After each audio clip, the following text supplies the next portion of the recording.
안녕하세요. 안녕하세요. 지난 영상이에요. 오늘은 예수님께서 병자를 고치실 때 귀에다 손가락을 넣고 고치시는데, 그냥 말로 해도 되는데 왜 귀에다가 손을 넣으시는지에 대해서 알아보도록 하겠습니다. 예, 그렇죠. 본문 말씀을 한번 살펴볼게요. 이건 복음성가에서도 우리가 많이 부르는 건데, 마가복음 7장 32절부터 한번 읽어보겠습니다.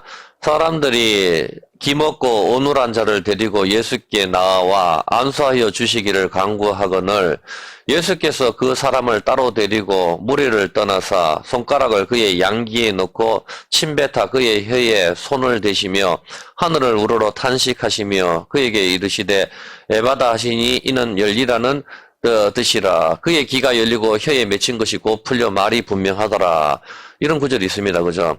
그래서 우리 복음성가는 열려라 에바다 눈을 뜨게 하소서. 사실 뭐 같은 개념이긴 하지만 틀렸는 것이죠. 예, 귀머거리 귀를 열어주시는 것이죠. 혀를 말을 하게 하고. 예, 그런데 여기서 봤을 때 예수님께서 그냥 귀머거리를 갖다가 야, 너 들어라.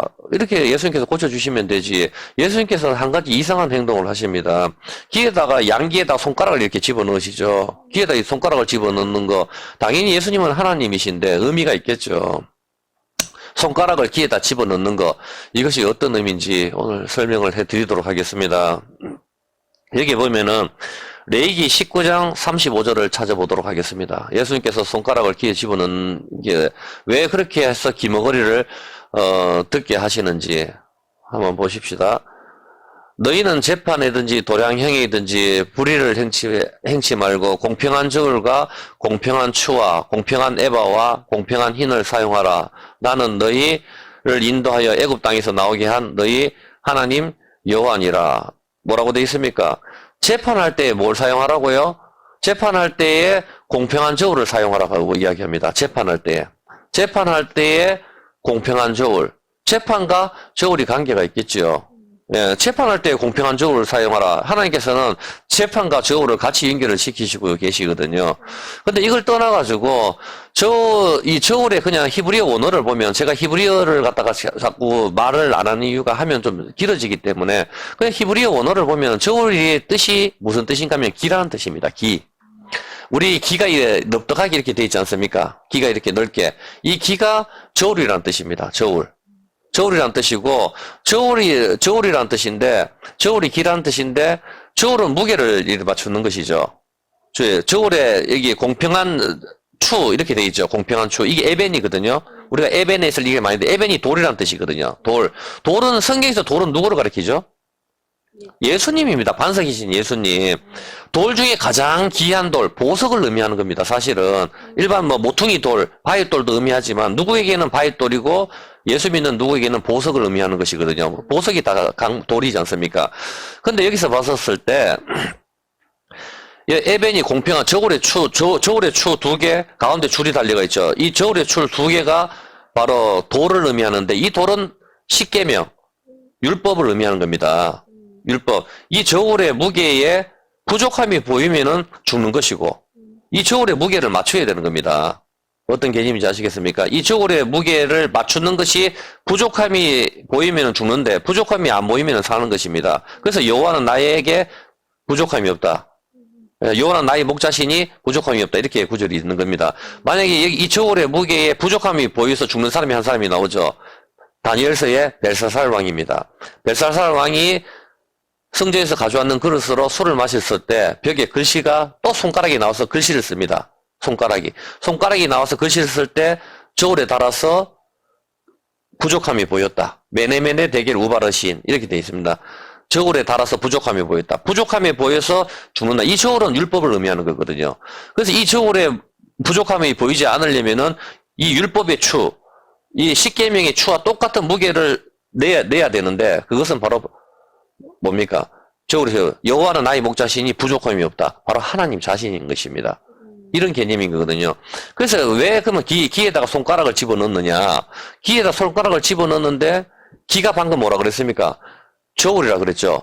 저울이 바로 율법을 의미하는 겁니다. 율법. 재판할 때에 공평한 저울을 사용하라. 이 저울이 바로 율법을 이야기하는 것인데 또 하나만 성경을 좀 찾아볼게요. 신명기 15장 17절입니다. 신명기 15장 17절에 보면은 송곳을 취하여 그의 귀를 문에 대고 뚫어라. 이거는 제가 동영상에 설명했다시피 이게 귀에 대고 뚫는 것은 바로 주인의 음성만 듣겠다. 이런 의미가 있는 것이거든요. 이런 의미가 있는 것이고 신명기 25장 13절을 한 번만 더 볼게요. 신명기 25장 13절.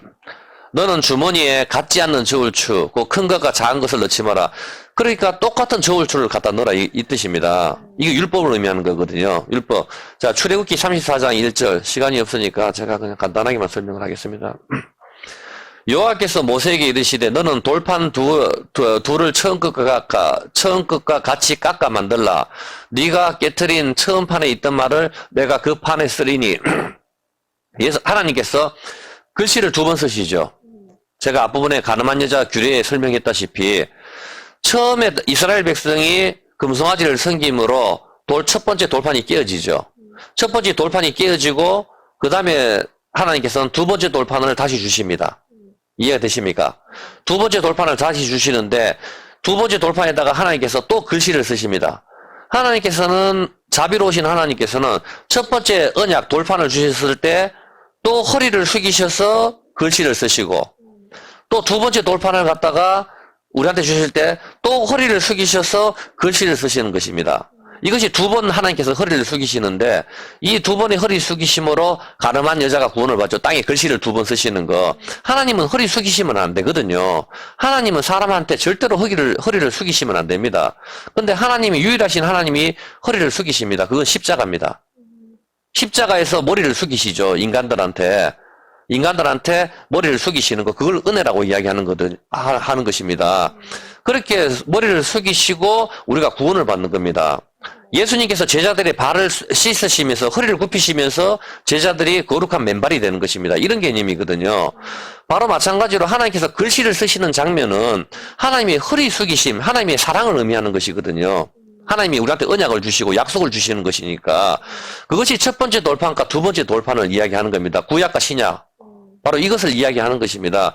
바로 제가 아까 저울이 뭐라 그랬습니까? 기를 의미한다 그랬죠. 기.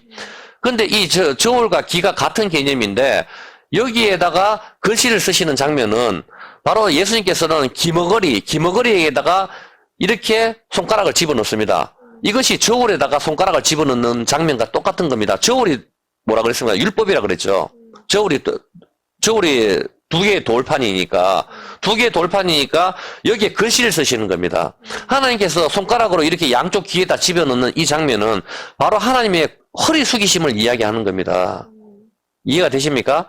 하나님께서 허리 숙이심으로 우리한테 다시 두 번째 돌판을 주시고 첫 번째 돌판이 깨어지고 두 번째 돌판을 주시는데 이 두 번째 돌판이 솔로몬 성전에 안치가 되는 것이거든요. 그리고 나중에 요한계시록에 하늘에 있는 예루살렘에서 발견이 되는 겁니다. 그래서 하나님께서 열려라 에바다 하고 귀에다가 손가락을 집어넣는 이 장면은 바로 돌판에 글씨를 쓰시는 하나님, 허리 숙이시는 하나님을 보여주시는 것입니다. 그래서 이스라엘 사람들은 다 알 겁니다. 귀에다 손가락을 집어넣었을 때 귀가 돌판을 가리킨다는 거, 바로 저울을 가리킨다는 거 다 알 겁니다. 거기다 손가락을 넣었을 때 바로 율법에다가 글씨를 쓰시는 하나님을 연상이 되는 것입니다. 그래서 귀에서 돌이 빠진다든가 의사들도 이야기합니다. 귀에서 돌이 빠지면 어지러운 거 이런 것이 생기는 겁니다. 혹시 이 동영상을 보시는 의사 선생님들, 이비인후과 의사 선생님들은 아실걸요. 귀에 돌이 있다는 거. 바로 귀가 바로 그걸 이석증이라고 이야기하죠. 이석증. 예. 그래서 귀에 성경적, 그래서 사람들은 왜 귀에 돌이 나온다, 이런 걸 개념을 잘 모르지만, 성경은 하나님께서 사람을 창조하셨기 때문에 너무나도 정확합니다. 귀가 바로 돌을 가리키는 거거든요. 돌판 두 개. 그래서 귀에 돌이 빠지면 그걸 이석증이라고 이야기하는 겁니다. 전부 다. 어지러운 거. 귀에 돌이 빠지면은 돌이 떨어지는 거잖아요. 돌이 떨어져서 깨어지면은 사람이 어떻게 돼요? 귀에 돌이 빠지면은 어지럽습니다. 어지럽고 사람이 이비인후과로 가는 거죠. 이석증이 걸렸었을 때.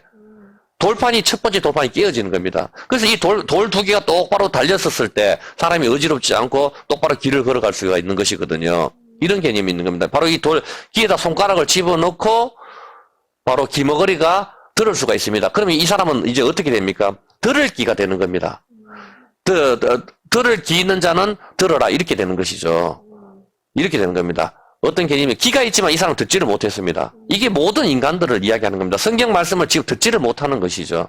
그런데 여기다가 하나님께서 손가락을 두 개를 집어넣죠. 집어넣는 것은 땅에 글씨를 두 번 쓰시는 것과 같은 개념이고, 첫 번째 돌판, 두 번째 돌판, 하나님께서 글씨를 쓰시는 장면. 이것이 저울입니다. 저울. 기가 저울, 오젠. 이런 개념이 있는데, 이게 저울이거든요. 그래서, 열려라, 에바다 하시면서 기머리를 고쳐주시는 거죠. 열려라, 에바다입니다. 눈을 뜨게 하소서는 실로함이죠. 예, 복음성가 그건 잘못된 겁니다. 예, 어떤 개념인지 오늘 아시겠습니까? 예. 네. 오늘은 예수님께서 왜 손가락을 귀에 넣어서 병자를 고치시는지에 대해서 알아보았습니다. 감사합니다. 예, 감사합니다.